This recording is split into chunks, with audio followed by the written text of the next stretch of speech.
What I then found out is when we built a liquidity formula for GMI, myself and Julian Bittel, and we found that according to our measures of liquidity, the NASDAQ, the S&P, all of these things, let's use the NASDAQ, 97% correlated with liquidity, particularly the central bank balance sheet, because it's the denominator.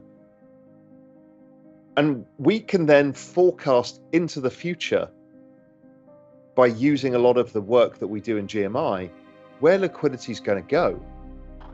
We also know what the central banks are going to do because they monetize their debt 3.5 years later. So we can actually build out models into the future where we think liquidity goes. And if assets are 97% correlated, we can forecast assets out into the future as well, which is what makes it an everything code. Now, it's a hypothesis, a thesis, needs to be tested. It's very bullish on assets going forwards because we're in the point in the cycle where economic growth is falling, inflation is falling, unemployment will start rising. And at that point, you tend to get stimulus over time. And we've seen the central bank balance sheets. The Fed used theirs for the banks. We saw Japan with the yield curve control, the UK bailing out its pension system. So bit by bit, we're starting to see the return of the debasement. And over time, it should accelerate at this point in the cycle. And that gives us a very good backdrop to assets, particularly crypto, which is the fastest horse in the race.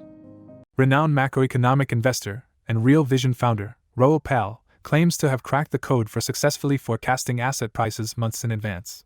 He introduces his thesis known as the Everything Code, suggesting that the key factor governing all asset prices is a multi-year liquidity cycle and the government's debt payment, which creates a cap on interest rates. In a recent live stream, Pal delves into the intriguing relationship between the S&P 500 and the rate of M2 expansion, revealing a remarkable correlation indicating that asset prices have not truly increased but rather, the currency is being devalued. This eye-opening analysis forms part of Pal's groundbreaking thesis, where he recalibrates the denominator for all assets to global central bank balance sheets, offering a completely different perspective on market movements. According to this new framework, most assets, stocks, bonds, real estate, gold, and silver, have exhibited minimal growth or stagnation. However, Pal highlights two sectors as shining stars: technology and crypto. He believes these sectors not only keep pace with currency debasement but also outperform due to their connection to technological adoption driven by laws like Metcalfe's and Reed's. What truly excites Pal is his conviction that we are on the verge of experiencing the fastest rate of technological advancement in human history. He predicts that this will supercharge crypto and exponential technologies such as AI and robotics. For further insights and his game plan for the upcoming bull run, be sure to watch the entire video where Pal reveals how the Everything Code serves as the key to unlocking unprecedented wealth in the exponential age. So what that means, because people are like, okay, I don't really understand what it means. What it means is you've got no wealthier by owning the S&P 500, even though it's gone up. Right. So what an asset is future deferred consumption. You buy an asset to maintain value so you can do something with it. Now, the S&P's done a good job at offsetting debasement, but it hasn't gone up. So you haven't actually got richer, you've maintained the same. Real estate is the little bit confusing. Well, gold, let's deal with gold. Gold has done a terrible job in all of this, which was surprising to me. I thought it would have done better. Right. Real estate does underperform, but don't forget most real estate uses leverage, so it actually probably ends up a bit better. So it probably looks more like the S&P. But none of these things have added to your wealth. The only things that have added to your actual wealth, i.e. your ability to buy more in the future of other assets or whatever, is technology and crypto. So here's the other issue, right? Is debasement of currency, fiat currency, optically pushes asset prices up. The issue is income is not correlated to the balance sheet. It's a variable. The others are scarcer supply assets. So variable assets are not correlated. So what you found that is in real terms, wages haven't gone up since 1972. So nobody can afford assets because they keep getting debased, which is why the rich get richer because they own assets and the poor don't because they don't have assets.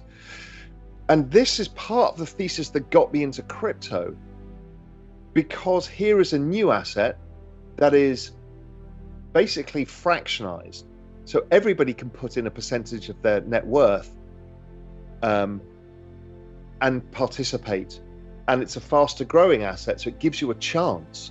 Remember back a long time ago, I did that big video about demographics that has millions of views on YouTube.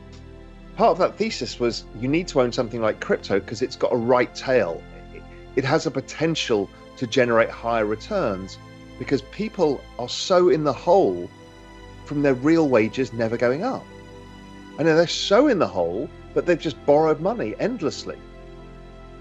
And so that's a horrible situation where you don't own assets and you just have more debt. Because in the end, your house isn't much of an asset because you need to live somewhere. So, okay, I've set up the problem set, which is that we're all fucked. Our wages don't go up in real time. People can't afford many assets. We now know what drives the assets, but the issue is here. It's being driven by this printing of money to pay the interest. How do we get out of that? Because you're never going to go into the big debt jubilee default. That happened in 2008. The debt jubilee was setting all interest rates to zero. And people are expecting the calamitous crash, but it won't happen. It just keeps debasing. And like the Venezuelan stock market, the stock market keeps rising because you're debating the currency. So how the hell do you get out of this trap? And this was part of that How to Unfuck the Future piece that I did for Real Vision. The answer is you need to increase productivity. That's the only way, because you can't change demographics and debt hit its limits in terms of interest payments. Magic formula. Yeah. So how do you change productivity?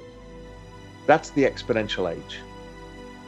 You know, that's the mass adoption of crypto rails for retooling the entire financial system, make it more efficient, faster, fairer. It's the adoption of AI technology to extend the power of human beings. It is the use of alternative energy sources to drive productivity growth, because productivity really, all technology is basically trying to drive productivity from the same unit of energy. Now, energy, if I look at the inflation adjusted chart of oil for the last 60 years, is $40. Doesn't move.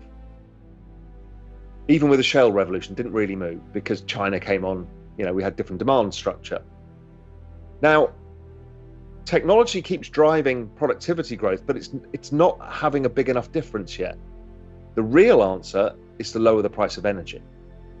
And that comes by spending a lot of money on building out new sources of energy, whether it's nuclear, whether it's green energy, where you collapse the cost of energy. And if you collapse the cost of energy to $10, you've got a massive multiplier effect on productivity. Then with the growth of technology from robotics, AI, genetic sciences, cryptocurrencies, distributed computing, quantum computing, all of these things, Internet of Things, self-driving cars, all of this creates a technological revolution of which mankind has never lived through. I think people are starting to get their heads around it. When I first started talking about the exponential age about 2 years ago, everyone thought I was a moron. And now they saw AI and they realize, holy shit, within 2 years, Tesla's cars will be self-driving and Waymo and all of this. And your Uber won't have somebody in it. You know, that's 2, 3, 4 years away. We've got quantum computing moving very fast. We had a piece on Real Vision about it recently. Okay, that's going to happen. That changes everything. We're seeing chip technology improvements. We're seeing distributed computing power improvements. Everything is going crazy right now, and it's only going to go more so. Over in Europe, they're accelerating this. I think, again, the central banks and the governments actually understand what the game is, and Europe has played the card much like the New Deal card from the US, which was we are going to force the cost of energy down by injecting huge amounts of capital into the green revolution in Europe.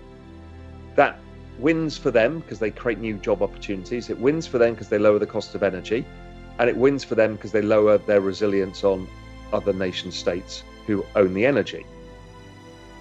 You might take some short-term pain, you might not. We don't know yet. A lot of people, skeptics, will say, well, everyone's going to get screwed with higher energy prices in Europe until they sort this out. Let's see. But anyway, there's a big thing. There's some really big things going on. So we've got a technological revolution that could provide the answer to the productivity issue. The other part of it will be demographics as the baby boomers leave the workforce. So what I'm thinking is we will drive up GDP growth and we will lower the number of people in populations. The net result is a higher per capita income, which we've seen in Japan and other countries. And I think we can accelerate that process so people get richer. Now, there is other issues about will jobs be replaced? How do we replace that? That's one step at a time. So I'm actually very optimistic, firstly about asset prices. Because of this issue of debasement, we can make money from it, and we know which assets rise more, crypto technology. So that's going to help us unfuck our future. And this productivity miracle is where the answer is going to lie. So, I'm very much in line with Neil Howe's fourth turning. I think this is a fourth turning moment. I think what is going on is of an order of magnitude the largest technological change mankind has ever seen in the shortest period of time. And it's amazing to be alive in a period like this. Raoul Pal and his Everything Code have ignited a fervor in the investment world. He claims to have unraveled the relationship between asset prices and liquidity cycles, uncovering an astonishing correlation between currency devaluation and the value of traditional assets. Amidst these revelations, Pal identifies technology and crypto as the vanguard, surpassing the impact of monetary debasement and holding immense potential. This revelation offers a new beacon of hope for investors.